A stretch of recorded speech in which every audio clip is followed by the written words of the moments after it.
In this assessment, I am conducting a critical study of the GUI designs by comparing the user experience and interaction of Kohl's and Woolworths online shopping websites. Basing on my own experience and exploration of both websites, I came up with 2 user activities for my analysis. Task 1 is to manage items and cart. The user will start the task on the homepage of each website. After logging in with the account provided by me, the user will search and add the listed items to cart. Task 2 is to go through the checkout process. The user will add a delivery address provided by me and choose any suitable delivery time. If the order does not meet the minimum delivery price, then they will need to go back to shopping until the order reaches that price. This gives the user freedom to explore and add items that are not on the instruction. In this way, more natural reactions and experiences will be shown. Both activities allowed me to understand what actions are taken by a user when using these websites. In this way, I am able to get an overview of the impact and rationale of both websites' respective design features. In order to do the analysis, I found 2 users to complete the activities. User 1 is Aishi. She's 19 years old, currently studying engineering in Sydney. She often shops in store, hardly buy any groceries online. She's new to Woolworths websites, but she has used Kohl's app before. Her shopping preferences are to see the details of the products and simple steps and clear page layouts. User 2 is Saskia, currently studying commerce in Sydney. She often shops in store, hardly buy any groceries online. She's new to both Woolworths and Kohl's websites. She's hoping to see clear guides, simple steps, and a variety of options. Hypothetical user journey. This is my hypothesis of users who are new to online grocery shopping and requires delivery. They will start off being excited for the first time shopping online and happy to see a clear homepage. Possible frustration points could be when a user couldn't remember the name of an item and choosing a suitable delivery option. They might not be happy about the minimum delivery price, however, they should end with excitement for their first online order to come. Hypothetical task 1.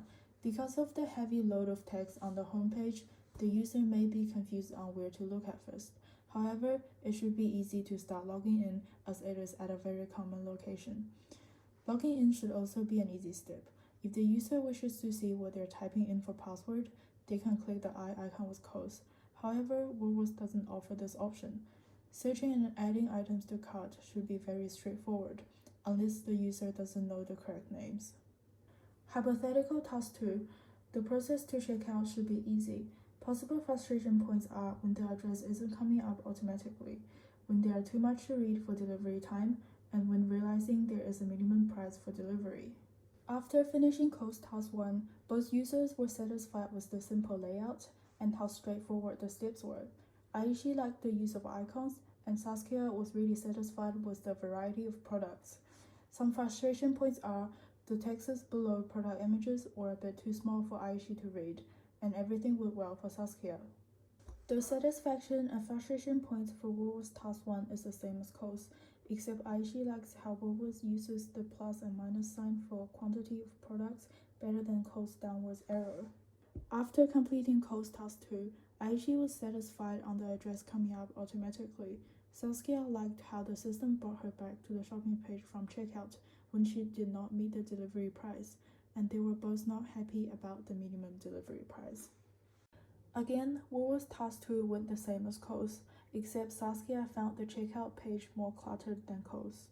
User journey.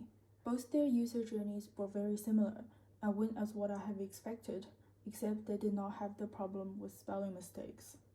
Heuristic analysis, user control and freedom.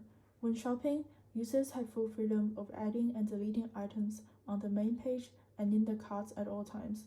Woolworths gives more freedom by allowing users to review and manage items on the checkout page. Exits. When looking at details of an item, there's always a Back to Products button on the top left. When at the carts and during the process of checkout, there's always an option on the screen for users to go back to shopping. Match between system and the real world.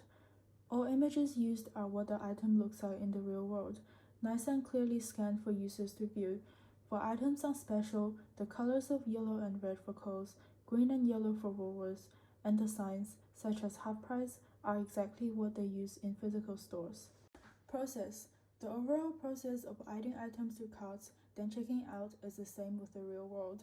However, in the real world, there are these display shelves by the checkout points. This is a nice reminder as people tend to forget about these little items when shopping. Both websites could be improved by adding a page or list showing these items after users click checkout. Mental model. Due to the high similarity of online shopping process and in person, both websites have provided a good mental model for the users, as they almost had the exactly same user task flow. Use of icons. The website's use of icons and tools are what they have assumed based on their prior experience, as the icons are either universally recognizable or they can be easily understood as a metaphor of the physical world. These icons play a good role in catching users' eyes. In conclusion, both users had a similar mindset and went through almost the same steps as I have expected, which shows that both websites were well designed to guide their users through a certain task flow. However, both websites should notify the users about the minimum delivery price before selecting their delivery time, as the users would assume they're already done with shopping by that time. Even though none of my tested users had the problem, but both websites should still aim to develop their own database for spelling mistakes, as people tend to assume the system would autocorrect the spelling or give the correct search results. Thank you for listening.